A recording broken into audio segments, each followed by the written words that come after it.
السلام علیکم ناظرین، سیاست ٹی وی کے عالمی خبرنامے میں آپ کا خیر مقدم ہے۔ میں ہوں محمد شوکت اور سب سے پہلے نظر ڈالتے ہیں سرخیوں پر۔ یمن اور لبنان کی طرف سے اسرائیل پر بیلسٹک میزائل حملے، اسرائیلی فوج کا الزام، کہا سخت جواب دیا جائے گا۔ غزہ میں جاری جنگ اور ہوشوبہ مہنگائی نے عوام کو رلا دیا، بھوک مٹانے کے لیے عالمی ممالک کی مدد کے منتظر ہیں شہریان، دنیا خاموش تماشائی۔ سعودی عرب اور اسرائیل کے تعلقات آزاد فلسطینی ریاست کے قیام تک معمول پر نہیں آ سکتے، سعودی عرب کی انٹیلیجنس کے سابق سربراہ شہزادے ترکی الفیصل کا بیان۔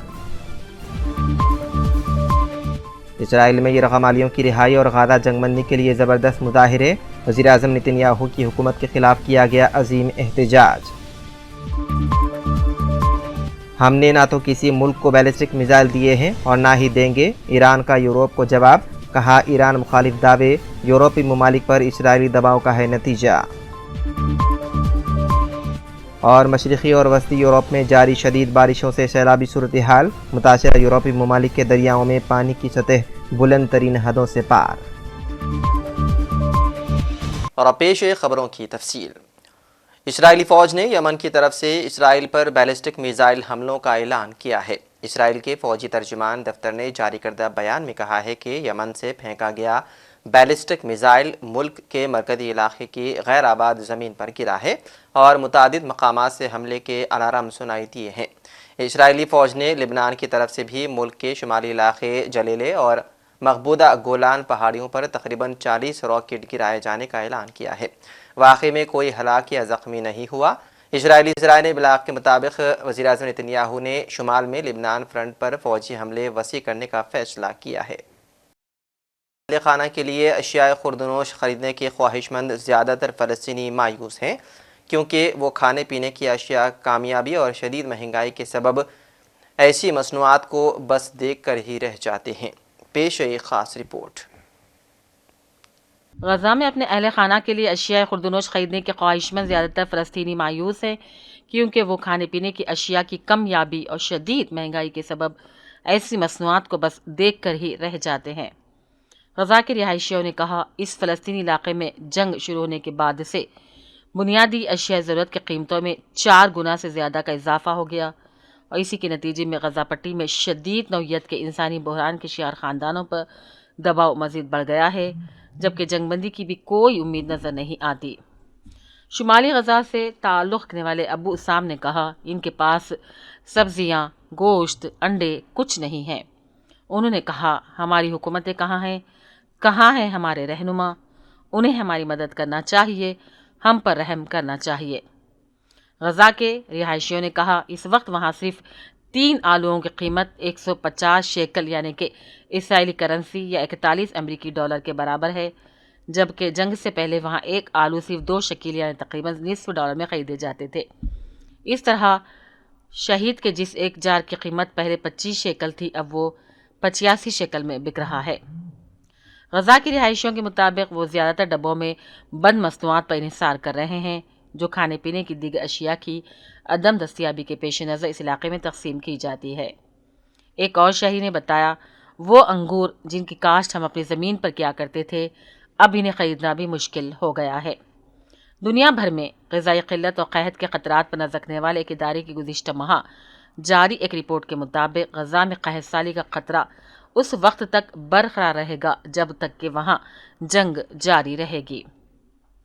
عالمی سطح پر غذائی عدم تحفظ پر نظر رکھنے والے ادارے IPC کے مطابق غزہ میں تقریباً 5 لاکھ باشندوں کو غذائی عدم تحفظ کی انتہائی تشویشناک صورتحال کا سامنا ہے۔ یہ صورتحال اس لیے بھی انتہائی تشویشناک ہے کہ جنگ سے پہلے بھی غزہ پٹی کی 45% آبادی غربت کی زندگی بسر کر رہی تھی۔ غزہ سٹی کے رہنے والے ایک مزدور نے بتایا ہے کہ ہمارا زندہ رہنا مشکل ہو گیا ہے۔ غزہ میں محکمہ صحت کے حکام نے کہا کہ غزہ پٹی میں اسرائیلی عسکری کارروائیوں میں اب تک 42,000 سے زائد فلسطینی شہید ہو گئے ہیں۔ پورا فلسطینی خطہ ملبہ بن گیا ہے۔ غزہ کی جنگ پچھلے 7 اکتوبر کو جنوبی اسرائیل میں حماس کے بڑے حملے کے فوری بعد شروع ہوئی تھی۔ اس حملے میں 1200 اسرائیلی مارے گئے تھے، جبکہ 250 سے زیادہ افراد کو حماس کے عسکریت پسندوں نے یرغمال بنا لیا تھا۔ ब्यूरो रिपोर्ट, सियासत टीवी। सऊदी अरब की इंटेलिजेंस के साबिक सरबराह शहजादे तुर्की अल फैसल का कहना है कि सऊदी अरब और इसराइल के ताल्लुकात आज़ाद फ़लस्तीनी रियासत के क़याम तक मामूल पर नहीं आ सकते। थिंक टैंक चैटम हाउस में इजहार ख्याल करते हुए शहजादे तुर्की अल फैसल ने कहा कि सऊदी अरब का मौक़िफ़ रहा है कि हम फ़लस्तीनियों के लिए बात नहीं करेंगे, उन्हें खुद करनी होगी। सऊदी इंटेलिजेंस के साबिक सरबराह ने मज़ीद कहा कि फ़लस्तीनी रियासत का क़याम न सिर्फ सऊदी अरब बल्कि बाकी मुस्लिम दुनिया के साथ भी इसराइल के ताल्लुकात के लिए भी अहम है। वाज़ेह रहे कि 7 अक्टूबर के बाद से इसराइल फ़लस्तीनियों पर बदतरीन हमले कर रहा है, जिसके नतीजे में अब तक 41,000 से ज़ायद फ़लस्तीनी शहीद हो चुके हैं, जिनमें बच्चों और ख़वातीन की बड़ी तादाद शामिल हैं। इसराइल में यरग़मालियों की रिहाई और गाज़ा जंगबंदी के लिए वज़ीर-ए-आज़म नेतन्याहू की हुकूमत के ख़िलाफ़ बड़ा मुज़ाहरा किया गया। इसराइल के दारुल हुकूमत तल अबीब में हज़ारों की तादाद में लोगों ने नेतन्याहू की हुकूमत के ख़िलाफ़ रैली निकाली। हुकूमत मुखालिफ रैली में मुज़ाहिरीन ने गाज़ा से यरग़मालियों की रिहाई का मुतालबा किया, जबकि इस दौरान मुज़ाहिरीन ने हाथों में प्ले कार्ड भी उठाए रखे थे और मुज़ाहिरीन ने हुकूमत के ख़िलाफ़ नारेबाजी भी की। मीडिया रिपोर्ट्स के मुताबिक पुलिस ने मुज़ाहिरीन को मुंतशिर करने की कोशिश की, ताहम इस दौरान पुलिस और मुज़ाहिरीन के दरमियान झड़पें भी देखने में आई, जिसके नतीजे में 15 मुज़ाहिरीन को पुलिस ने गिरफ्तार कर लिया। ईरानी वज़ीर ख़ारजा अब्बास इराक़ची ने रूस को हथियारों की मुबैना बरामदात पर हालिया मगरबी पाबंदियों के असरात को मुस्तरद करते हुए उन्हें तेहरान की पॉलिसियों पर असरअंदाज होने का एक नाकाम हरबा करार दिया।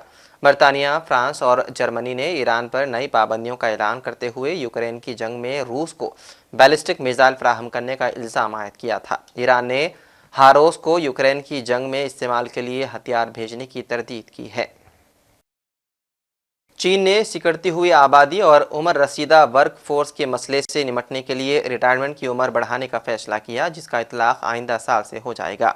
चीन के पार्लियामान नेशनल पीपल्स कांग्रेस की स्टैंडिंग कमेटी ने नई पॉलिसी की मंजूरी दे दी है, जिसके तहत मर्दों की रिटायरमेंट की उम्र 60 से बढ़ाकर 63 कर दी गई है, जबकि ख़वातीन की रिटायरमेंट की उम्र 50 से बढ़ाकर 55 और 58 कर दी गई है। ब्लू कार्ड मुलाजिमत करने वाले ख़वातीन के लिए रिटायरमेंट की मौजूदा उम्र 50 साल जबकि वाइट कॉलर जॉब करने वालों की 55 साल है। चीन की आबादी और मईशत पर तहक़ीक़ करने वाले रिसर्च शुएशियान पेंग ने बताया है कि ज़्यादा से ज़्यादा अफराद रिटायरमेंट की उम्र को पहुँच रहे हैं, जिससे पेंशन फ़ंड पर भी बहुत ज़्यादा दबाव है। उर्दन के वज़ीर-ए-आज़म ने आज अपना इस्तीफ़ा पेश कर दिया, जबकि पार्लिमानी इंतखाबात को अभी तक एक हफ़्ता नहीं हुआ। ये बात इस मामले से वाकिफ़ हुक्काम ने बताई। अमरीकी इत्तेहादी मुमलिकत में इस्लाम पसंद हज़ब इख्तिलाफ़ के लिए ये इंतखाबात किसी कदर फ़ायदेमंद रहे। हुक्काम ने नाम ज़ाहिर न करने की शर्त पर बताया है कि तवक्को है कि शाह अब्दुल्ला के दफ्तर के मौजूदा सरबराह और साबिक़ वज़ीर बराए मनसूबेबंदी जाफ़र हसन एक तजुर्बेकार सिफारतकार और महल के साबिक़ मुशीर अब ये ओहदा संभालेंगे। जाफ़र हसन अमेरिका से तालीम याफ्ता हैं। मशरिक़ी और वस्ती यूरोप में जारी शदीद बारिशों से सैलाबी सूरत हाल पैदा हो गई। मुतासरा यूरोपीय ममालिक के दरियाओं में पानी की सतह बुलंद तरीन हदों से पार ऊपर चली गई है। चेक रिपब्लिक और पोलैंड के सरहदी कस्बों के मकीन महफूज मकामात पर मुंतकिल हो गए। रोमानिया में बारिश और सैलाब से मुख्तलिफ हादसात में 4 अफराद हलाक हो गए हैं। मुकामी हुक्काम के मुताबिक रोमानिया में शदीद बारिशों के बाद सैलाब से 5000 मकानात को नुकसान पहुँचा है। चेक Republic, Slovakia, Poland, Hungary, Germany और ऑस्ट्रिया में आइंदा दिनों में मज़ीद बारिशों की पेशनगोई की है। फ्रांसीसी इलाकाई हुक्काम ने कहा है कि हफ्ता और इतवार की दरमियानी रात कई तारिकीन वतन फ्रांस से इंग्लैंड जाने की कोशिश के दौरान हलाक हो गए। इस साल ऐसा ही एक मुहलिक तरीन हादसा 2 हफ्ते से भी कम उम्र अरसे कबल पेश आया था। समुद्री हुक्काम ने कहा है कि तारिकीन वतन ने छोटी कश्तियों के जरिए चैनल अबूर करने की मुतादिद ख़तरनाक कोशिशें हालिया दिनों में की है और सिर्फ जुमा और हफ्ते के दरमियान 24 घंटों में 200 अफराद को बचाया गया है। इस माह कम से कम 12 तारिकीन वतन शुमाली फ्रांस की साहिल पर उस वक्त हलाक हो गए जब दर्जनों अफराद को ले जाने वाली कश्ती उलट गई। और आखिर में सुर्खियों पर एक और नज़र। यमन और लिबनान की तरफ से इसराइल पर बैलिस्टिक मिसाइल हमले, इसराइली फौज का इल्ज़ाम, कहा सख्त जवाब दिया जाएगा। गाज़ा में जारी जंग और होशरुबा महंगाई ने अवाम को रुला दिया। भूख मिटाने के लिए आलमी ममालिक की मदद के मुंतज़िर हैं शहरियान, दुनिया खामोश तमाशाई। सऊदी अरब और इसराइल के ताल्लुकात आज़ाद फ़लस्तीनी रियासत के क़याम तक मामूल पर नहीं आ सकते। सऊदी अरब की इंटेलिजेंस के साबिक़ सरबराह शहज़ादे तुर्की अल फैसल का बयान। इसराइल में यरग़मालियों की रिहाई और गाज़ा जंगबंदी के लिए ज़बरदस्त मुज़ाहिरे। वज़ीर-ए-आज़म नेतन्याहू की हुकूमत के ख़िलाफ़ किया गया अज़ीम एहतजाज। हमने ना तो किसी मुल्क को बैलिस्टिक मिसाइल दिए हैं और ना ही देंगे, ईरान का यूरोप को जवाब। कहा, ईरान मुखालिफ दावे यूरोपी ममालिक पर इसराइली दबाव का है नतीजा। और मशरिक़ी और वस्ती यूरोप में जारी शदीद बारिशों से सैलाबी सूरत हाल। मुतासरा यूरोपी ममालिक के दरियाओं में पानी की सतह बुलंद तरीन हदों से पार। तो नाज़रीन, सियासत टीवी के आलमी खबरनामे में बस इतना ही। मज़ीद अपडेट्स के लिए आप बने रहिए सियासत टीवी के साथ। फ़िलहाल मुझे दें इजाज़त।